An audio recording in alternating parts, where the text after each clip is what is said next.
So when you first got there, I was scared for you. But were you ever scared, and how did you overcome it? Was I ever scared? No, scared is the wrong word to use. I have a respect for these things. You know, your whole life I've flown high-performance aircraft, deployed on ships, and those all have dangers, risks associated with them, you know? So it makes me want to work very hard because I want to come back home to you all. And so I would say I have a respect for the things that I do and the risks that come with that. The thing that I had the most discomfort or the biggest emotional response to was leaving you all. And specifically like the being at launch, but being 4 miles away from you on top of 1.5 million pounds of high explosives and knowing you're there watching and I'm not right there with you to make you more comfortable and talk you through it. And so I was very grateful to our friends who helped and were there with you all to support us through those things. But I'd say that was my biggest discomfort was if I could have managed to be in 2 places at once, I would have loved to have done those things, but also been the person there with you, you know, helping guide you through it or to be there supporting you through it. You said, you know, you had fears when I left. And so, yeah, tell me about some of those. You told us about a launching of a different aircraft like 4 years ago maybe. And we watched it and it was an old video and it exploded. Like they didn't make it. There were people on it. And that terrified me, so I hated your job from then on. But I learned that people train you for this stuff and they're there to make sure that doesn't happen. So it made me feel a lot better. But you know, there's always the what if, and it can happen still. And so I was it was like if you took my toy, it'd be like, why?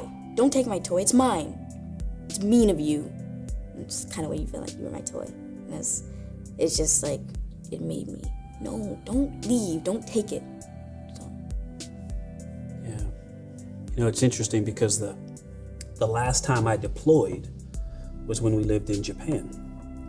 And that was in 2012, so that's almost 10 years ago. And so you were really small. And I don't know if you remember what life was like. Your older sisters might remember more, and you might have, you know, images and the smells, but like, you know, the talks your mom and I had and the preparation and what that felt like. You know, this may be the first one that you really remember, even though I've done it, you know, 5 times before this. And so that was important. Your mom and I talked a lot about that, what this was going to be like. And that's why it was really important to me to be able to talk to you guys all the time, but I also didn't want it to be boring. I didn't want you guys to be like, oh, Dad's calling again. So, you know, I just wanted us to be there for each other. And I think that I was very happy with how that worked out. You know, I could call you guys almost any time of the day, every day. What did you think about our video conferences? You know, you remember what we did for most of them? Yeah. What? Charades. Yeah, right? That was, I don't know if it was your mom's idea or one of you guys came up.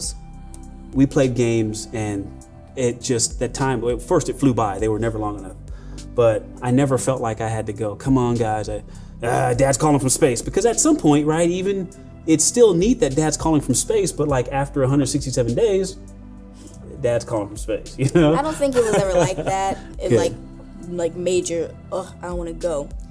Because you made a great impression the first time we played when you did Escalator. That was my high point. My charades Escalator was... Because you could just float weightlessness, right? I mean, you know, it was good. It was fun. We got it right away. So, yeah, we had fun playing charades. Yeah, that was good.